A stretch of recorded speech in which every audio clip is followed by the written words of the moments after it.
Situé sur un plateau granitique au nord du département de la Haute-Loire, le territoire de la Chaise-Dieu est recouvert aux 2/3 de forêt. Reconnus pour leur environnement naturel exceptionnel, les lieux font rêver bon nombre de randonneurs et cueilleurs de champignons. Directement inspirés des mots « Casa Dei », Chaise-Dieu, signifie « maison de Dieu ». Le site possède une véritable identité. Son patrimoine architectural et historique d'exception, son festival de musique, son image unique font référence.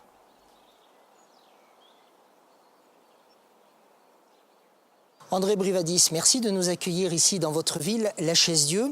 La Chaise-Dieu qui est en total renouveau. D'ailleurs, les travaux ici, quand on arrive en atteste, les images de drone vont nous montrer ces travaux.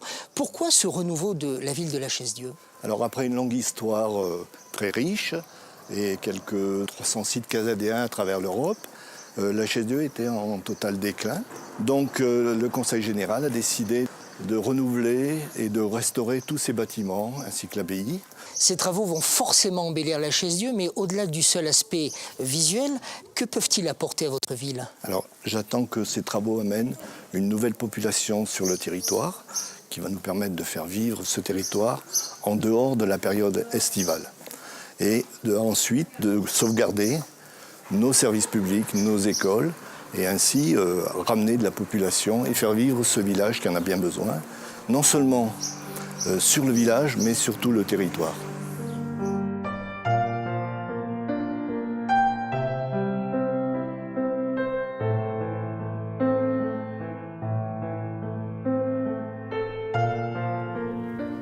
André Brivadis vient de nous présenter la Chaise-Dieu, qui est la pièce maîtresse de ce site casadéen. Une ville qui allie histoire, spiritualité et musique. Et c'est précisément Gérard Roche, le nouveau président du Festival de musique de la Chaise-Dieu, qui nous parle de cette union que certains qualifient de magique.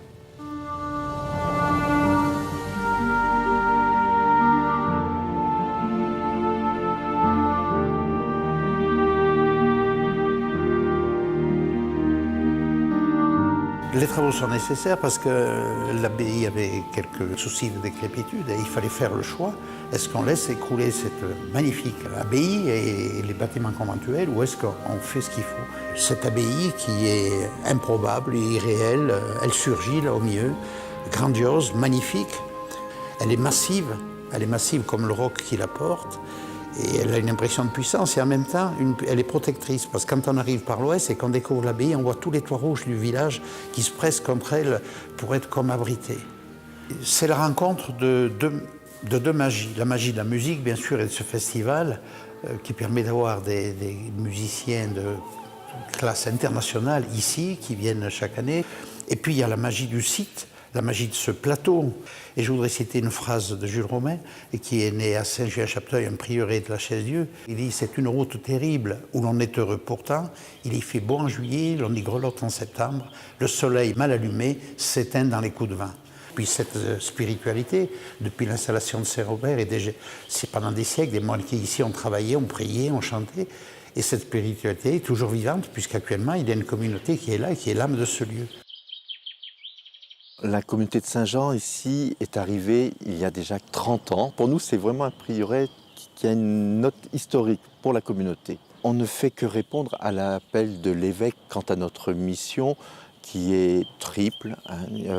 C'est d'abord de renouer avec toute la tradition monastique du lieu, puisque la communauté bénédictine ayant été chassée au moment de la Révolution ne reviendra jamais ici, mais elle a assuré la prière pendant des siècles et des siècles, donc c'est de renouer avec cet aspect-là.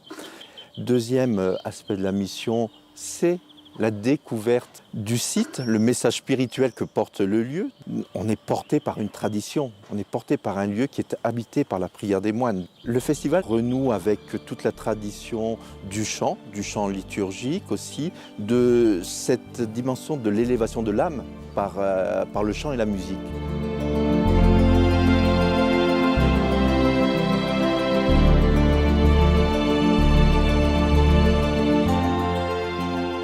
Chaque année, à la fin du mois d'août, les Casadéens, qui sont les habitants de La Chaise-Dieu, accueillent près de 25 000 personnes pour le festival qui porte le nom de cette ville. Il s'agit d'un festival de musique sacrée et symphonique. Julien Caron, vous en êtes le directeur. La première édition a eu lieu sous l'impulsion du docteur Georges Mazoyer et de son épouse, Suzanne.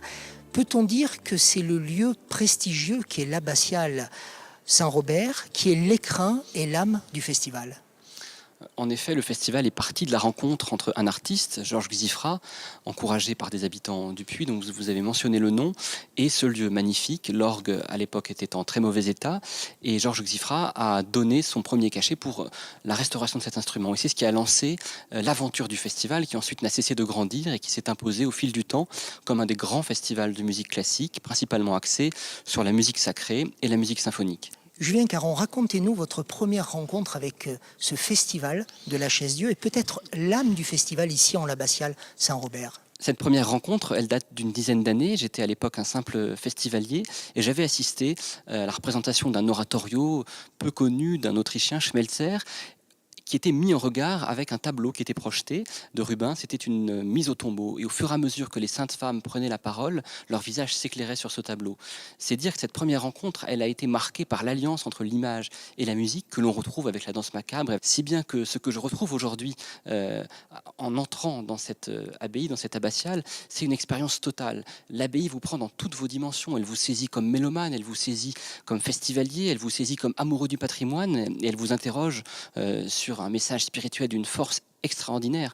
Et donc c'est cette expérience formidable que j'essaie de rendre lors de chacun des concerts pour que tous les festivaliers, quels qu'ils soient saisis, soient ravis par un lieu qui vraiment les transcende et qui leur fait vivre une expérience passionnante. Julien Caron, le festival de La Chaise-Dieu aura 50 ans en 2016. C'est un fait suffisamment rare pour être souligné. On doit son rayonnement à des hommes comme Guy Ramona, Jacques Barrault, Jean-Michel Maté. Aujourd'hui, le festival est porté par d'autres comme Gérard Roche, Jean-Michel Pastor. Vous-même, comment expliquez-vous le plaisir qu'ont les musiciens, les artistes à venir ici se produire ? Je crois qu'il y a une âme dans ce lieu qui invite chacun à donner le meilleur de soi-même, en particulier dans les grands chefs-d'œuvre de la musique sacrée. À l'origine, le festival a d'abord été un festival de musique française, ensuite s'est tourné vers la musique sacrée, et ce qui fait que les plus grands chefs-d'œuvre de l'art sacré ont été joués ici, les grandes passions de Bach, le Requiem de Mozart, le Requiem de Berlioz, et on pourrait allonger la liste, ce qui fait que les musiciens qui ont l'habitude de faire de grandes tournées avec ces œuvres les jouent ici d'une manière particulière parce que le lieu les invite à en donner, je crois, le meilleur. Et les festivaliers, évidemment, qui écoutent par ailleurs ces œuvres dans de grandes salles de concert pendant l'année, viennent ici les comprendre autrement et peut-être s'envoler avec ces œuvres parce que ce grand vaisseau de l'abbatiale vous embarque dans une aventure qui est toujours extraordinaire et qui est toujours recommencée.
C'est magnifique ce que nous venons de voir et d'entendre. Et c'est vraiment la caractéristique du Festival de La Chaise-Dieu qui, tous les jours, nous donne un spectacle inoubliable. Une telle manifestation amène des emplois, amène la connaissance de la Haute-Loire et de l'Auvergne auprès d'un certain nombre de populations qui viennent y trouver un moment culturel très important. Comme EDF est implanté sur tous les territoires, nous avons souci d'accompagner les territoires dans leurs grands projets. Et celui-ci en est un, particulièrement dans la culture, mais pas seulement. Et une manifestation culturelle de cette ampleur est tout à fait ce qui nous intéresse en termes d'accompagnement. En effet, l'abbatiale accueille la plupart des concerts et c'est bien ce lieu qui caractérise réellement la manifestation. D'une part du fait de son acoustique remarquable, mais aussi par la qualité du mobilier et des ornements que l'on y trouve et qui témoignent de la richesse de l'art religieux à travers les différentes époques. On pourra ainsi y admirer le gisant de marbre du pape Clément VI, la célèbre danse macabre, le remarquable ensemble de tapisseries, le buffet d'orgue du début du XVIIIe et les 144 stalles en bois. Les tapisseries ne sont pas actuellement à la Chaise-Dieu. Vous allez à la Chaise-Dieu, elles ne sont plus sur le site et c'est une très grande aventure qu'elles sont en train de vivre puisqu'elles n'avaient pas bougé depuis leur arrivée dans l'église abbatiale de la Chaise-Dieu. Ces tapisseries présentent la vie du Christ. Elles le présentent d'une manière très spécifique qui a eu véritablement son heure de gloire au XVe siècle. On est tout début XVIe, on est un peu tard pour ce qu'on appelle une typologie. Il aura fallu attendre beaucoup d'études, des améliorations, mais en 2013, on décroche 3 tapisseries pour juger de leur état et faire un constat. Le constat est sans appel, la tapisserie notamment du couronnement de la Vierge, qui était accrochée sur le mur nord et qui donc recevait la lumière du sud, est dans un état de dégradation tel qu'elle est sur le point de se déchirer, les soies ont disparu. Les ateliers Chevalier Restauration, qui ont mis à disposition de ce grand chantier Suzanne Bourret, restauratrice, et Montaigne Bongrand, conservatrice restauratrice, pour diriger l'équipe, ont pris en charge cette étude qui a abouti au décrochage de l'intégralité de la tenture. Elles ne reviendront pas dans l'église abbatiale, mais dans la chapelle du collège restaurée, qui va permettre d'offrir les conditions d'hygrométrie, de lumière, d'empoussièrement, de sas nécessaires à leur conservation, puisqu'elles ont 600 ans. À l'est de la Chaise-Dieu, en direction de Brioude, il convient de s'arrêter découvrir Lavaudieu dans la vallée de Sénuire, qui signifie sillon d'or.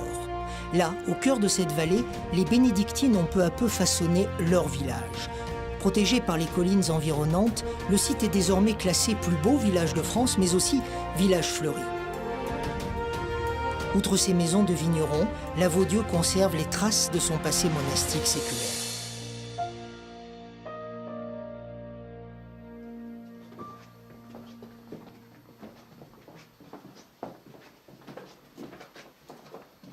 Oui, effectivement, nous sommes proches de la Chaise-Dieu et surtout par le cœur. Parce que Saint Robert de Turlande, lorsqu'il fonde la Chaise-Dieu en 1043, va très vite installer ici les moniales en 1057, desquelles moniales se succéderont jusqu'à la Révolution en 1791. Le lien également physique, si je puis dire, c'est la rivière, la Senouire, qui relie la Chaise-Dieu à Lavaudieu. Alors c'est un cloître modeste, assez discret. C'est le seul cloître roman d'Auvergne. J'entends par là l'Auvergne historique, bien sûr, c'est-à-dire Cantal, Puy-de-Dôme et le Brivadois qui a toujours appartenu à l'Auvergne. Il est de petite dimension. Vous voyez qu'il est bien roman avec ses arcatures cintrées, une polychromie diffuse et puis ses chapiteaux sur colonnes, géminées, jumelées ou simples. Le réfectoire possède une très grande fresque, c'est la plus grande d'Auvergne, de la fin du XIIe siècle, de l'école byzantine, avec 2 registres, le registre haut, le Christ en majesté entouré des symboles des évangélistes. Les visiteurs sont aussi impressionnés par ce clocher tronqué, qui a été tronqué à la Révolution, et coiffé d'un bonnet phrygien et d'une flic de soldats. L'église est surtout intéressante par ses peintures murales. Elles ont été mises au jour durant un chantier qui a duré 15 années. Et parmi ces peintures murales, il y en a une qui est devenue célèbre, celle que l'on appelle maintenant la mort noire de Lavaudieu. Alors le musée, c'est vraiment notre camp de base, si je puis dire, puisque c'est notre siège social. Et c'est la première œuvre que nous avons faite à Lavaudieu, de créer ce petit musée modeste, qui néanmoins est classé musée de France.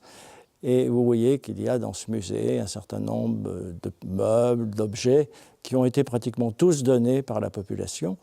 Et parmi cette population, il y avait justement un vieux ménage, monsieur et madame Valli, qu'on a vu partout en photo, des photos de Francis de Bézieux, qui avait fait un montage qui a eu beaucoup de succès en son temps, avec l'Auvergne en majesté.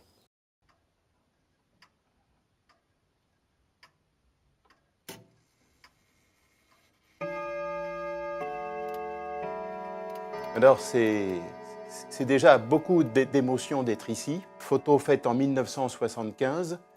Et cette photographie de M. Valli, quand je l'ai réalisée, je n'ai pas eu vraiment notion de la force que cette photo aurait. Et à un moment, je lui ai parlé et c'est là où il a regardé au-dessus de ses lunettes avec cet air malicieux.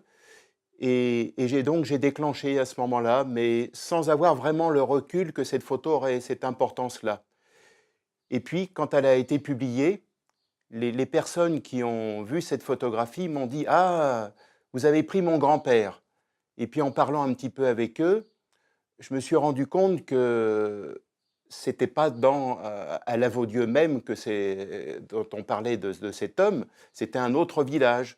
D'autres m'ont dit ah, c'est un monsieur qui habite notre village que vous avez photographié.